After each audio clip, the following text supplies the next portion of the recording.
अब हमने ना एवोल्यूशन ऑफ थोड़ा सा साइकोलॉजी पे पढ़ा था, तो सबसे पहले कौन सा व्यू पॉइंट आया टू लुक एट साइकोलॉजी? वो आया स्ट्रक्चरलिज्म। क्या आया भैया? स्ट्रक्चरलिज्म आया। उसके बाद अब ये सारे साइकोलॉजिस्ट एक दूसरे से प्यार तो करते नहीं थे, लड़ते थे। तो ये लोग जो ना, ये जर्मनी के अंदर है। जर्मनी कहाँ पे है भैया? यूएसए में है, यूरोप में है? बता दो। यूरोप। यूरोप में है ना। तो आप एक चीज देखोगे, यूरोपियन से ना हमेशा ये अमेरिकन बड़ा जलते वलते हैं। तो जब ये खबर साइकोलॉजी की 1879 की खबर पहुंची कहां पे? अमेरिका पहुंची। तो कौन आए? हमारे विलियम जेम्स साहब आए। कौन आए? William James. विलियम जेम्स एक यूएसए के अंदर रहने वाले प्रोफेसर थे, जिन्होंने फर्स्ट लैबोरेटरी खोली थी। कहां पे? कैम्ब्रिज मैसाचुसेट्स में 1895 में। क्या ये बात पता है हमें?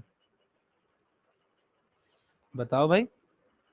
First psychological laboratory in Cambridge. और कैम्ब्रिज कहाँ पे है भैया? यूएसए में। इन्होंने पहली लैबोरेटरी खोली। इन्होंने एक बुक पब्लिश करी, publish principles of psychology in 89। पता ना भी हो तो चलेगा, बट पता कर लो तो अच्छी बात है भैया। ठीक है। तो इन्होंने एक बुक हमारी पब्लिश करी। कौन सी बुक? प्रिंसिपल्स ऑफ साइकोलॉजी, 1890 में। अच्छा जी। अब फंक्शनलिस्ट क्या कहते थे? स्ट्रक्चरलिस्ट में स्ट्रक्चर आ रहा है, यानी स्ट्रक्चर ऑफ माइंड पढ़ेंगे। तो फंक्शनलिस्ट में फंक्शन आ रहा है, यानी ये लोग क्या पढ़ना चाहेंगे? Functions of the mind. तो ये कहते हैं कि अरे भैया क्या पागल हो क्या तुम? ये ब्रेन पढ़ रहे हो, स्पाइनल कॉर्ड पढ़ रहे हो, नर्व्स पढ़ रहे हो। ना ना ना ना, डोंट स्टडी ये सब। स्टडी की माइंड काम क्या करता है। और बात में तो इनकी दम था यार, कि हम सिर्फ स्ट्रक्चर पढ़ के बैठ जाएंगे तो फिर हम ये कैसे समझेंगे कि हमारा माइंड एक्चुअली कैसे काम करता है। तो देखो उन्होंने यही बात बोली। उन्होंने बोला कि instead of studying structures of mind, instead of studying structures of mind, देखो ये आई के अंदर लिखा हुआ है, जो भी आपको आई जैसा दिख रहा है ना, वो एक्चुअली साइकोलॉजी का सिंबल प्रेजेंट नहीं होता। तो उसको हम लोग कैसे टाइप करते हैं? ऐसे, ये बनाने की कोशिश में। ठीक है। मैं खुद कई टाइम तक परेशान था कि ये है क्या। ये कोई सिंबल नहीं है भैया, पहले ही बता रहा हूँ। ये पुराने नोट्स बने हुए हैं तो उनके अंदर है। साइकोलॉजी का सिंबल ये होता है, साय होता है। मैं तुम लोगों को दिखा भी देता हूँ, बहुत देखा भी हो। अरे psychoprodigy.in खुल गया, सॉरी। ये हमारी वेबसाइट है, ये देखो साय, ये वाला साय। ठीक है। ये होता है हमारा सिंबल। अबे यार लोगो भी लिखोगे तो भी, ये देखो दिस साय, ये तो हालत है। दिस इज साइकोलॉजी का सिंबल। साइकोप्रोडोजी के सिंबल में तभी लोगों के अंदर हमने तभी ये बनाया। Look at this, this is psychology का लोगो, also known as Sai.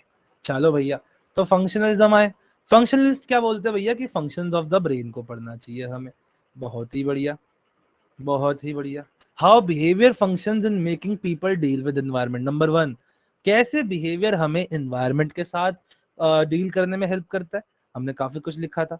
How does mind work, what all does mind do, mind क्या क्या करता है भैया। How does mind help people in dealing with the environment, mind हमें एनवायरनमेंट के साथ deal करने में कैसे मदद करता है। How does behaviour help people in satisfying there needs, कैसे हम कार्य करते हैं, हम बिहेव करते हैं तो वो हमारे भूख प्यास वगैरह को, या जो भी हमें नीड्स होती है उन्हें फुलफिल करने में हेल्प करता है। ये सब क्या है? ये फंक्शन ऑफ द माइंड ही तो है। कैसे काम कर रहा है, कैसे हमारी मदद कर रहा है ना। तो इन्होंने ये बात करी। फिर उन्होंने थोड़ी सी कॉन्शियसनेस के बारे में बोला कि on going stream of mental processes होती है विच इंटरैक्ट विद द एनवायरनमेंट। ये बहती हुई धारा है मेंटल प्रोसेसेस की, यानी लगातार हमारे दिमाग में मेंटल प्रोसेसेस होते रहते हैं, जो कि काफी सच बात है, ऑब्वियस सी बात है। देखो अभी आप इस समय बैठे हो, है ना, इस समय आप बैठे हो, आपके आसपास सपोज मम्मी है ना, पंखा चल रहा है ऊपर, आपको गर्मी लग रही है, आपको लग रहा है फोन कितनी देर तक पकड़ना पड़ेगा, आप नोट्स बना रहे हो नहीं बना रहे हो, आप सोच रहे हो यार सर कैसा पढ़ाते हैं पता नहीं, है ना। तो ऑल ऑफ दीज क्या है? ये सब हमारे मेंटल प्रोसेसेस है जो इस समय बह रहे हैं, जो इन्वायरमेंट के साथ जब रिएक्ट करते हैं तो वे कॉन्शियसनेस बनाते हैं। जैसे कि आपने देखा कि अच्छा मैं पढ़ रही हूँ, सडनली मैंने आपसे क्वेश्चन पूछ लिया, तो आपके दिमाग में वो क्वेश्चन गया, आपने उसका आंसर दिया, तो आपने अपनी कॉन्शियसनेस का यूज किया मेरे इस इन्वायरमेंट के साथ इंटरैक्ट करने के लिए। यहां तक की बात समझ में आई? फंक्शनलिज्म क्या होता है ये समझ में आया क्या आप दोनों को? बताओ। हाँ सर। बहुत बढ़िया, अगर समझ आया तो। चलो इसके बाद ना अगला करते हैं। अब अगला स्कूल ऑफ थॉट जो है ना, अगला स्कूल ऑफ थॉट वो होता है गेस्टॉल्ट, या कहो जेस्टॉल्ट कहते हैं इसे। क्या कहते हैं हम इसे? Gestalt school of psychology. अब ये मत समझना ये एक्चुअल वाला स्कूल है। स्कूल का मतलब अगेन ये होता है एक तरीके से ब्रांच, एक अलग पर्सपेक्टिव, एक और पर्सपेक्टिव है। कई लोग अपने उसको स्कूल बोल देते हैं, जिसमें बहुत सारे लोग पढ़ाई कर रहे हैं, जिस जिस जिस नजरिए से बहुत सारे लोग कर रहे हैं। इसके फाउंडिंग फादर्स कौन थे? 3 लोग थे भैया। इनका नाम बहुत इंपॉर्टेंट है। कौन कौन है? कोहलर, काफ्का और वर्दाइमर। इनका नाम आपके जीवन से कभी नहीं जाएगा अगर आप साइकोलॉजी पढ़ोगे तो। क्या नाम है? सबसे पहले कौन सा स्कूल ऑफ साइकोलॉजी है ये? जेस्टॉल्ट या गेस्टॉल्ट भी बोलते हैं, स्कूल ऑफ साइकोलॉजी या स्कूल ऑफ थॉट कहते हैं इसे हम, है ना? School of thought. थॉट मतलब कि भैया ये सोच है। अच्छा, कौन कौन है भैया? आप नोट्स बनाते रहना भैया, आप नोट्स जरूर बनाओ, जानवी भी बना रही है। सबसे पहले इसके फाउंडर्स कौन कौन है, लिखते जाओ। चलो, नंबर 1 कोहलर। इनके पूरे पूरे नाम है अल्फ्रेड कोहलर, ऐसे काफ्का का पूरा नाम है, वर्दाइमर का पूरा नाम है, ये सब इनके सरनेम है। सेकंड इज काफ्का और थर्ड इज वर्दाइमर। क्या है भैया? कोहलर, काफ्का एंड वर्दाइमर, ये तीनों है founders of what? Founders of gestalt school of thought. Gestalt school of thought. यहां तक की बात समझ में आई? लिख रहे हो, नोट्स बना रहे हो? बताओ भाई। आप बना रहे हो प्रिया? हाँ sir. Good good good good good. चलो जी। नाउ इन्होंने क्या कहा? इन्होंने कहा पहली बात तो गेस्टॉल्ट का मतलब होता है होल। क्या होता है गेस्टॉल्ट का मतलब? इसका मतलब होता है होल। और इन्होंने होल मतलब सारा, होल का मतलब सारा। इन्होंने बड़ा एक अजीब सा पर्सपेक्टिव दिया जो इनकी बात बड़ी सच थी। इन्होंने एक पर्सपेक्टिव में क्या बोला? दे सेड ये इंपॉर्टेंट लाइन कि our perceptual experiences is more than the sum of components of perception. Very important, लिखो इसे।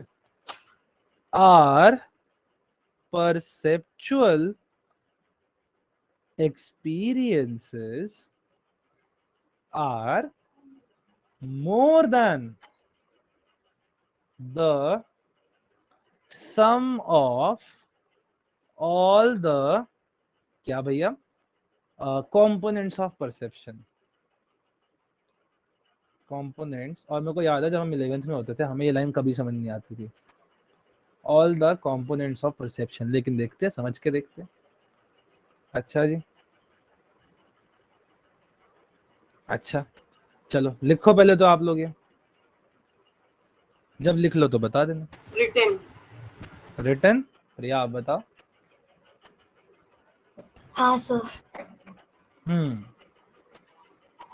Our perceptual experiences are more than the sum of all components of perception। चलो एक चीज देखते हैं। मैंने क्या किया, यहां पे एक लड़का बना दिया जो उदास है, ठीक है जी, और इसके अंदर से अजीब सी बदबू आ रही है। इसने पता नहीं कुछ कर दिया होगा, बट आई डोंट नो, है ना? अब मैंने या आपने या हमने इसे देखा, कुछ भी ना सोचा ना समझा, दिल दे दिया रे, हो गया रे, हो गया। चलो, तो भैया हमने इसे देखा और हमने इसे सूंघा भी कि क्या गंदी बदबू आ रही है ना? तो यहाँ पे मेरे परसेप्शन के कंपोनेंट्स क्या है? यानी परसेप्शन का मतलब समझते हो? When we perceive things. अब परसीव थिंग्स का मतलब क्या होता है? When we use our sense organs to get information। लिखो भैया, सारे लिखते जाना। about what? about the environment। about our environment, ये होता है, क्या होता है? ये होता है परसेप्शन। क्या होता है ये? परसेप्शन होता है। परसेप्शन का ये डेफिनेशन मान लो। यानी हम अपने सेंस ऑर्गन्स को जब यूज करते हैं अपने जो एनवायरनमेंट है उसके बारे में इंफॉर्मेशन लेने के लिए, तब वो कहलाता है परसेप्शन। क्या भैया, अब ये देखो यहाँ पे परसेप्शन के अंदर कंपोनेंट्स क्या क्या है हमारे, देखते चलो। सो यहाँ पे परसेप्शन के कंपोनेंट्स यानी कौन सी सेंस ऑर्गन्स यूज हो रहे हैं यहाँ पे, बता दो भैया। कौन से सेंस ऑर्गन्स यूज हो रहे हैं? माइंड। माइंड सेंस ऑर्गन होता है माइंड? भूल गए क्या हम बचपन में क्या पढ़ा था? नहीं नोज। हाँ, और नोज और आईज। तो नोज और आईज याद है ना, 5 सेंस ऑर्गन्स होते हैं, आईज, नोज, ईयर्स, टच, है ना? और क्या होता है? और भी कुछ होता है ठीक है। तो आईज नोज ईयर टंग, टंग भी तो होती है ना? तो नोज प्लस आईज। अच्छा जी, तो ये हो गए हमारे परसेप्शन के कंपोनेंट्स। जब मैंने इन दोनों को लिया, नोज और आईज को लिया, तो नोज ने मुझे क्या बताया? ही नहीं, सिंपल सी बात है, नोज ने मुझे क्या दी? मुझे दी स्मेल। और आईज ने मुझे दिखाई उस लड़के की अपीयरेंस। अगर एक चीज बताओ मेरे को, अगर मेरा माइंड सिर्फ इतना ही काम करता, तो एक चीज समझ आ रही है, ये तो बस इंफॉर्मेशन आई है, मैंने इस इंफॉर्मेशन को प्रोसेस नहीं किया, है ना? अब इसके बाद आती है हमारा एक्चुअल परसेप्शन क्या हुई। परसेप्शन मतलब अब मैंने फाइनली ज्ञात क्या किया, मैंने अंडरस्टैंड क्या किया। आप ये बताओ, आप इस लड़के के साथ घूमना चाहोगे? बताओ। Not really. आप बताओ प्रिया, आप घूमना चाहोगे जिसके अंदर से बदबू आ रही है और वो उदास सा बच्चा है? नहीं। नहीं घूमना चाहोगे। ये जो थॉट आया ना, ये क्या आया कि he is sad and stinks. पहले तो ये कि भैया ये मेरी परसेप्शन ने मुझे बताया। अब ये जो लाइन है, आर परसेप्चुअल एक्सपीरियंसेस, ये हमारे एक्सपीरियंसेस जो हैं are more than the sum of components, यानी ये तो आया ही आया। ये तो हमारे कहां से आया, ये वाला पार्ट कि he is sad and he stinks, ये तो हमारे यहां से आया। लेकिन साथ में एक और चीज मैंने सोची, that I would not like to be friends with him, है ना? सपोज ये मेरा परसेप्शन हुआ इसके बारे में। क्या ये वाली चीज जो थी, ये वाली चीज, क्या ये वाला कंपोनेंट हमारे सेंस ऑर्गन्स ने हमें दिया? बताओ। नहीं, this was given by mind. This was given by our mind. तो क्या हमारा परसेप्शन सिर्फ वही है जो हमारे सेंस ऑर्गन्स ने हमें बताया? बिल्कुल भी नहीं। उसके अंदर नई इंफॉर्मेशन हम खुद बनाते हैं, हम नई अंडरस्टैंडिंग्स बनाते हैं बेटा। ठीक है जी, वही होती है हमारी रियल परसेप्शन। तो जब गेस्टॉल्ट स्कूल ऑफ साइकोलॉजी बोलता है ना कि our perception, our perceptual experiences are more than the sum of all the components of perception, इसका मतलब ये होता है कि सिर्फ देखने और सूंघने की क्षमता ही नहीं है हमारे अंदर, उस इंफॉर्मेशन को हम प्रोसेस भी करते हैं जब हमारे परसेप्चुअल एक्सपीरियंसेस होते हैं। जब हमारे परसेप्चुअल एक्सपीरियंसेस होते हैं। एक चीज दिखाता हूँ, अच्छे से लिखते हैं यहाँ पे। ये लो जी, यहाँ लिखेंगे हम सर एक बार आप डेफिनेशन रिपीट करिएगा ना, उसका हमको समझ नहीं आया। We dash organs to get information about the environment. Perception का ऊपर बॉक्स। हाँ, वी ये देखो, perceive things, we use our senses. इसको ठीक से लिख देता हूँ, वी लग रहा है ये। That is we perceive things, that is we use our sense organs to get information about the environment. ये होता है परसेप्शन। ठीक है, चलो आगे बढ़ते हैं। क्या प्रिया, आपको ये वाली गेस्टॉल्ट स्कूल ऑफ थॉट की बात समझ में आई? हाँ सर। कोई दिक्कत हुई इसमें? लग रहा है कि ये क्या पढ़ रहे हैं, क्या बकवास है? जो भी फील हो रहा है जल्दी से अच्छे से बताओ, ऑनेस्टली बताओ। We'll try to make it more interesting for you. बताओ। आधा आधा समझ में आया। आधा आधा क्या समझ नहीं आया? पहले तो मेरे को ये बताओ। क्लियर नहीं हुआ कुछ। क्लियर नहीं हुआ? पहले आप मेरे को बताओ कि आपने अभी तक ये गेस्टॉल्ट स्कूल ऑफ थॉट में क्या सुना, क्या समझा? फिर मैं बताता हूँ। हम लोग जो एक्सपीरियंस करते हैं जी, उसके आगे क्या वो समझा हमने अपने एक्सपीरियंसेस के बारे में? वो परसेप्शन के कंपोनेंट से बहुत ज्यादा होता है। अच्छा, एग्जाम्पल देके समझाओ मुझे। सर सेम एग्जांपल जो आप दिए। अरे तो बोलो तो सही, बोलो। हाँ कि एक पर्सन है जो बहुत उदास है हम्म और हम्म वो स्टिंग कर रहा है, तो क्या हम उसके साथ घूमने जाएंगे? तो नहीं जाएंगे। ये चीज। ये चीज क्या हमारे सेंस ऑर्गन्स ने हमें बताई थी? नहीं।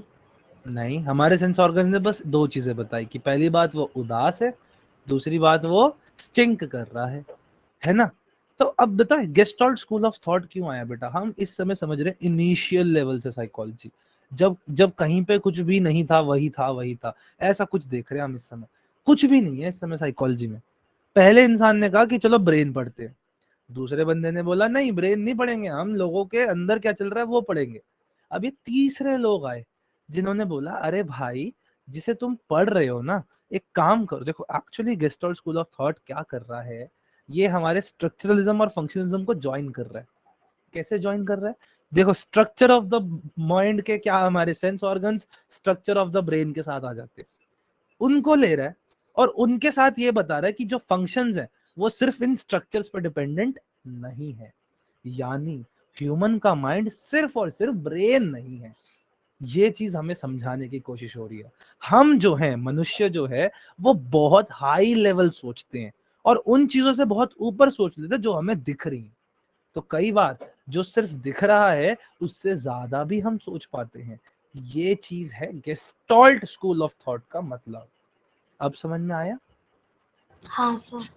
क्लियर हुआ या अभी भी कच्चा हाँ। पक्का है तो मैं दोबारा बताऊंगा? ये चलते हैं। तो हमने गेस्टाल्ट स्कूल ऑफ थॉट पढ़ लिया। अच्छा जी, अब एक और बात है इनके अंदर, एक और इन्होंने बोला एक्सपीरियंसेस आर होलिस्टिक। अब ये दूसरी लाइन पढ़ते हैं। क्या बोला इन्होंने? दूसरी लाइन क्या बोली? Experiences are holistic. Very important. अब ये होलिस्टिक का मतलब क्या होता है भैया? होलिस्टिक का मतलब क्या होता है? तो चलो आपको थोड़ी सी डिक्शनरी का मीनिंग देता हूँ कि होलिस्टिक अकॉर्डिंग टू गूगल क्या है? Characterized by the belief that the parts of something are interconnected and can be explained only by the reference to the whole. Very very important, very very important. एक इंसान, जैसे मैं आपसे बोलूं कि मैं ना एक बड़ी होलिस्टिक लाइफ जीता हूँ। होलिस्टिक लाइफ कभी सुना है किसी को बोलते हो होलिस्टिक लाइफ है मेरी बड़ी? ऐसा कोई बोलते हुए सुना है कभी? वैसे Not really. Not really, right? चलो मैं बताता हूँ कि I have a very holistic life. That means मेरे जीवन में बहुत सी डायमेंशन है। नंबर वन, यानी सपोज मैं आपको अपना बताता हूँ, मैं आप लोगों को अभी पढ़ा रहा हूँ, इससे पहले मैं 4 बजे आप लोगों के सीनियर्स को पढ़ा रहा था, सुपर सीनियर्स देखा जाए तो, जो 12th पास करने वाले हैं, उन्हें यूट्यूब पे पढ़ा रहा था मैं। अच्छा जी, उसके अलावा मेरी एक पर्सनल लाइफ भी है। अच्छा, उसके अलावा मैं गिटार भी बजाता हूँ। अच्छा, उसके अलावा मैं कॉलेज भी जाता हूँ। अच्छा, उसके अलावा मेरी एक इमोशनल लाइफ भी है, मेरी एक रोमांटिक लाइफ भी है। तो मेरी लाइफ जो है वो सिर्फ एक दो चीजों पे नहीं बनी हुई, बहुत सी मल्टी डायमेंशनल है। नंबर वन, इजी तरीके से समझा रहा हूँ। तो मेरी लाइफ में बहुत कुछ है। नंबर टू, अगर मेरी लाइफ को समझना है तो क्या आप सिर्फ एक चीज को देख कर समझ सकते हो? क्या आप सिर्फ मेरे को समझ सकते हो सिर्फ मेरे पढ़ाने के तरीके को देख के? बताओ, दोनों बताओ। एज अ ह्यूमन मेरे को समझना है? नहीं। No. नहीं समझ सकते। क्यों? क्योंकि अगर आपको मुझे समझना है तो क्या आपको मेरे बारे में सब कुछ समझना पड़ेगा, यानी all the dimension which I have around me. जैसे मेरा पढ़ाना, मेरा पढ़ना, मेरा दोस्तों के साथ रहना, मेरा घर में रहना, ये सारे डायमेंशन को समझोगे तभी आप मेरे को समझ पाओगे, राइट? यही चीज हमारे एक्सपीरियंसेस के साथ होती है। यही चीज हमारे, कई बार हम ऐसे होते हैं ना, हमारे दोस्त होते हैं, हमारे माँ बाप होते हैं, हमारे घर वाले होते हैं, हम उन्हें एक चीज कभी कभी कहते हैं ना, यार तुम मुझे समझ नहीं रहे। है ना, आप मेरी बात नहीं समझ पा रहे। क्या ऐसा होता है हमारे साथ कभी? बहुत होता होगा यार, हम सब टीनेजर्स, तुम टीनेजर का तो श्योरली होता होगा, बताओ। हाँ। है ना, आप मुझे समझ नहीं पा रहे। यानी सपोज कई बार ऐसा होता है कि आपके साथ कोई दुर्घटना घट गई और सामने वाला कहता है यार यार बे क्या है तू छोड़ ना, तो आप कहते हो कि नहीं मेरे को समझ, यार तुम मेरे को समझ नहीं रहा, कितने इंपॉर्टेंट चीज थी यार, तेरे को समझ नहीं आ रही। इसका मतलब क्या है? That means you are not able to understand my experience, जो मेरे साथ हुआ। क्यों नहीं समझ पा रहा? ध्यान से सुनो, और ये जीवन का सार है देखा जाए तो। क्यों रिलेशनशिप्स के अंदर दिक्कत आती है? Because experiences are as holistic as a human is. अगर इंसान को समझने के लिए आपको सारी डायमेंशन समझनी पड़ेगी, तो एक इंसान के साथ जो घटना हुई, जो उसका एक्सपीरियंस हुआ, उसमें सिर्फ आपको एक पर्सपेक्टिव नहीं देखना, आपको सारे पर्सपेक्टिव देखने पड़ेंगे। फॉर एग्जाम्पल, सपोज किसी ने गर्लफ्रेंड बॉयफ्रेंड, तो आप सब जानते ही होंगे, होते हैं, सबके होते हैं, है ना। आप लोगों का पता नहीं, मेरे को है कि नहीं, बाद में कोई भी पता चल जाएगा। तो सपोज किसी के बॉयफ्रेंड से उसका ब्रेकअप हो गया, है ना। अच्छा जी, अब आपको दिखा ब्रेकअप हो गया, तो सबसे, और आपका दोस्त है वो जिगरी यार, तो आप क्या बोलोगे उसे? सबसे पहले हम क्या बोलते हैं अपने जिगरी दोस्तों को जब उनका ब्रेकअप हो जाता है? क्या बोलते हैं उन्हें रोने से रोकने के लिए? क्या बोलते हैं बताओ, क्या बोलोगे आप?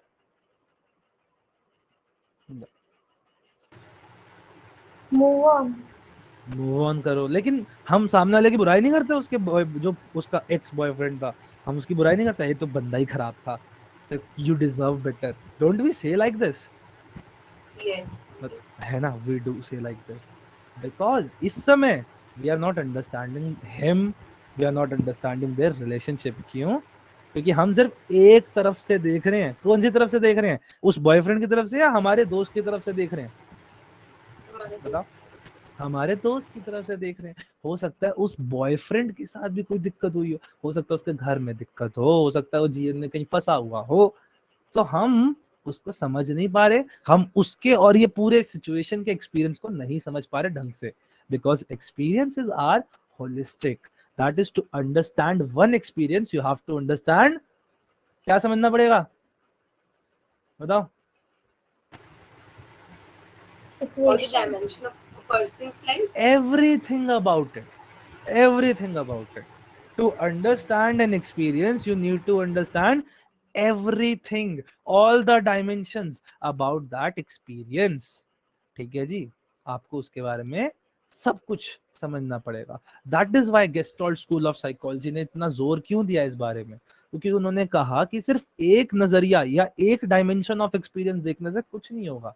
इंसान जो है बड़ा कॉम्प्लेक्स इंसान है, उसके अंदर कई बार सिर्फ एक ही चीज के बारे में मल्टीपल दिक्कतें हो सकती है, मल्टीपल सिचुएशंस, मल्टीपल थॉट्स हो सकते हैं। तो जो उसका एक्सपीरियंस है वो सिर्फ एक डायमेंशन नहीं है, वो मल्टीपल डायमेंशन है। हो सकता है वो लड़की को इस समय गुस्सा आ रहा हो अपने बॉयफ्रेंड पर, लेकिन दूसरी तरफ उसे प्यार भी आ रहा हो अंदर ही अंदर कि आई मिस हिम। हो सकता है बॉयफ्रेंड जिस जो लग रहा है, बॉयफ्रेंड जो गुस्सा कर रहा था, हो सकता है वो दोबारा प्यार में आ चुका, या वो बहुत ज्यादा हेट्रेड में चला गया, कुछ भी हो सकता है। किसी के एक्सपीरियंस समझने के लिए या कोई भी एक्सपीरियंस समझने के लिए we need to have understand the complete everything, that is we need to be holistic about it. क्योंकि एक एक्सपीरियंस को समझने के को नहीं समझाया जा सकता बिना उसके बारे में सारी खबर दिए, जस्ट लाइक अ ह्यूमन। ये बात समझ में आई आप लोगों को? बताओ। So sir, हाँ अगर सर। लाइक पूछा जाए कि होलिस्टिक का एक्चुअल एक डेफिनेशन या फिर एक छोटा सा शब्द की होलिस्टिक होता क्या चलो, है? चलो मैं आपको डेफिनेशन ऑफ होलिस्टिक बता देता हूँ। लो, डेफिनेशन ऑफ होलिस्टिक ये है that something is made up of various different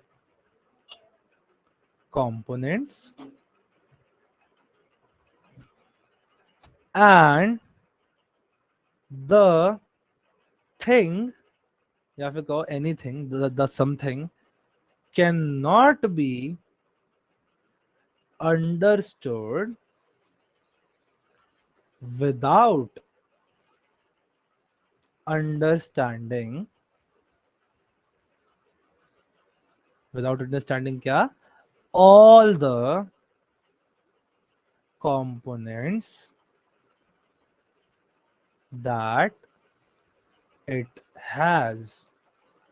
यानी किसी भी चीज को समझने के लिए आप उसको तब तक नहीं समझ सकते जब तक आप उसके बारे में हर चीज नहीं समझ लेते, हर एक कंपोनेंट उसका नहीं समझ लेते। लिख लो यार तुम लोग। चलो guys, with that let's end today's lecture.